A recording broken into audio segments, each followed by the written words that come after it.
Hi everyone! Today I'm going to look at this Derwent Line Painters set. It's the set number 2. I already purchased 2 sets and you know that I really enjoyed them and really wanted to get another set. Now there is 4 sets altogether. They come in these sachets as always, but I kind of tend to throw them away immediately because I tend to keep my Derwents upright like that because they have tendency to leak out, as we said that many times in the other videos. So it's better to keep them, I find, upright and the paint at the bottom so it doesn't leak out. The other thing is, although actually it's recommended to keep them lying down, but I feel that that kind of saturates the nib a bit too much, and then when it comes to painting with them, the paint really is just sitting there and it becomes a bit too juicy. So the set number 2, the way I've been buying them is not in order. I first bought the set 1, then 3, and now this is the second set. The 4th one is right at the bottom of the color scale here. So you have 2 grays, 1 lighter, 1 darker, a black, white, and what looks like a silver, which I wish it was a gold instead. I think that would have been really neat. But yeah, all of the colors are really lovely. I find them quite affordable. And if you can get adapted to the situation of them leaking out once in a while and be quite unpredictable, then you can get quite nice results. Also, before I start, one thing I wanted to mention is, so they bleed through quite heavily on this paper, which is the MD cotton notebook, and so I wouldn't recommend you using them because, you know, for example, here a little dot of the paint came out from the pen that leaks the heaviest, which is this one, as you can see, and it's the Paradise. Mine is just leaks like uncontrollably, so it just bled through right there completely. So I would not recommend working on this paper. However, I found that it works beautifully on the non-cotton Midori or the MD notebook. So the one that's a bit more off-white. So if I hold them actually close to one another, so this one, which is the whiter, is the cotton, and this is the non-cotton, so just the regular. The paper is slightly different. It's a bit thicker and it does not leak through, so, or actually bleed through. What I want to do today is I'm going to do swatches here on the side, and then I've got a little bit of like a background done already, so I thought I'll combine it with the Derwent and see how it works, keeping in mind that this is the Distress Oxides by Tim Holtz, and so who knows how they're going to react, because they obviously reactivate with water. But having said that, the graphic paint pens, they are very pigmented in terms of their opacity, so you can layer them on top of a lot of things and they just stay there. So let's see how it goes, but I'm going to start by swatching these out. Let me first arrange them in the right color order, and so like that. Okay, the names are really funny. They generally have a meaning behind them. I don't get all of the meanings, but a few of them are quite obvious. So you always start the same thing by giving them a good shake, and like I said, some pens are juicier than others, so you can see the paint coming out there.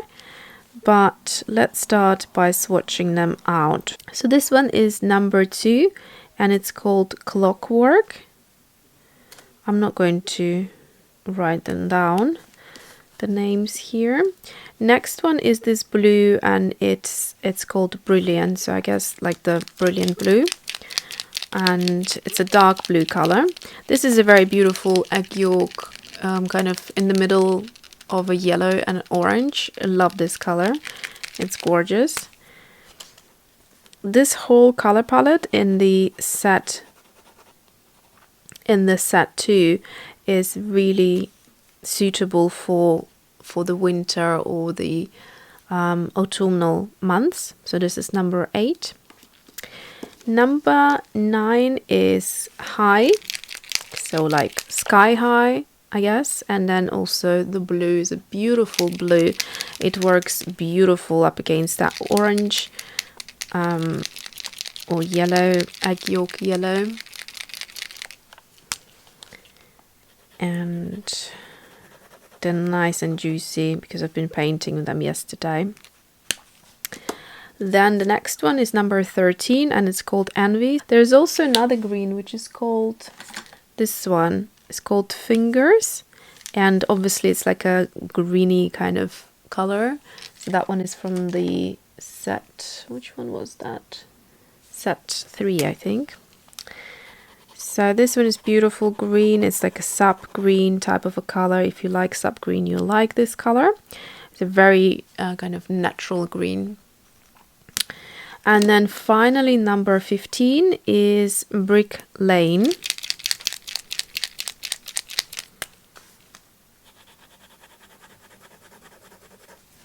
So this is the color palette.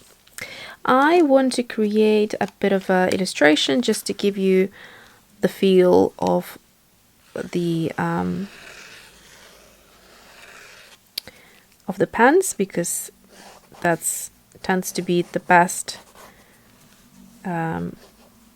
idea you can get is by seeing a demo, really. So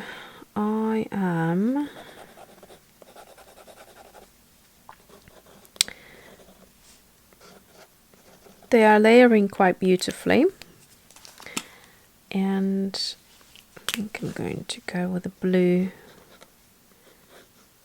eyeliner.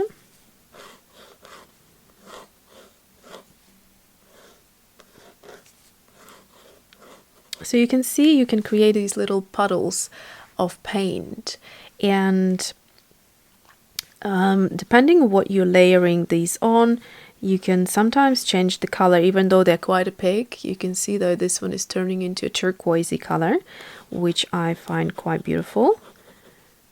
And sometimes if you really want to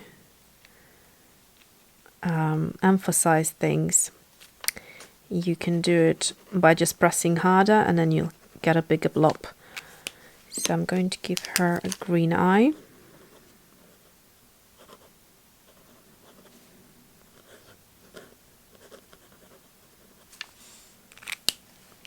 With a brown pupil.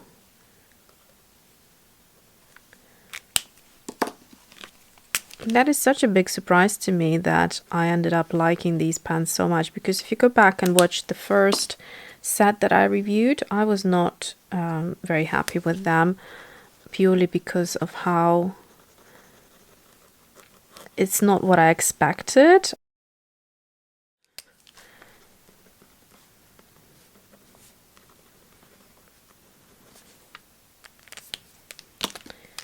This brown is very beautiful. It's like a warm chocolate brown. It's beautiful for skin tones and for example, contouring of the face. I love it as a lip color, and just in general, it just looks beautiful. So if you want a blob, like I said, some of the pens are easier, but you just need to push the pen a few times and more ink will start to sip out of the nib, and that's how you can get it. And there we go. So more started coming out, and quite literally sometimes you can just make the pen leak out.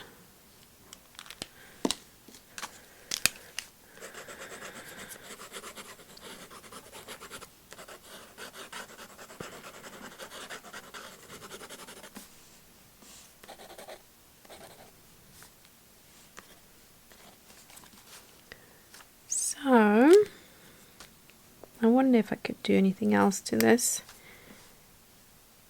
Maybe just give her some crazy hair. There you go. Let's see if we can do doodling and fine lining, how that would work. The line is relatively fine.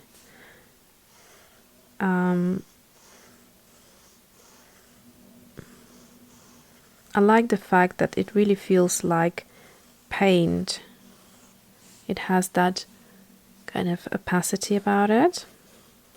It's almost as if you're painting with acrylic paint, like a more liquid acrylic paint.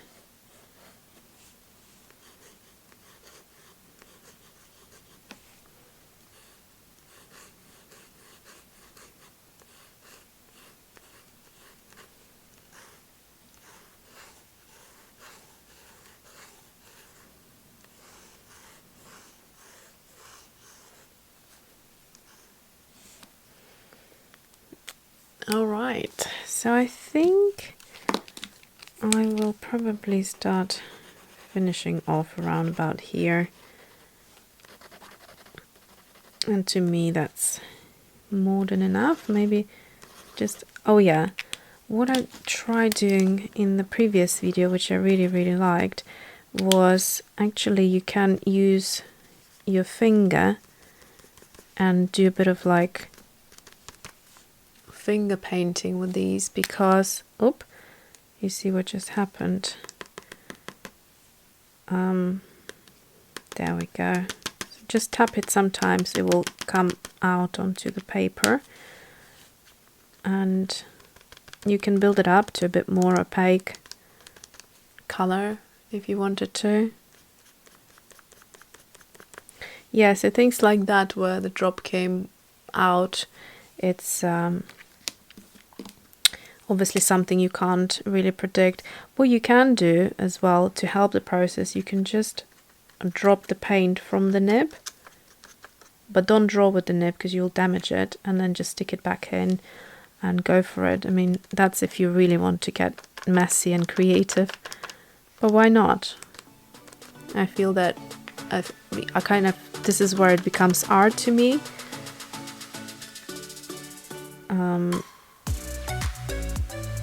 So these pans allow you to do that, really.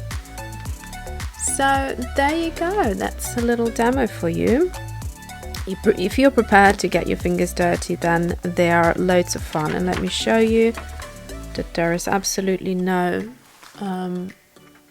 bleed through whatsoever, and I have really applied quite a lot of paint. So that is it. Thanks for watching, and see you soon.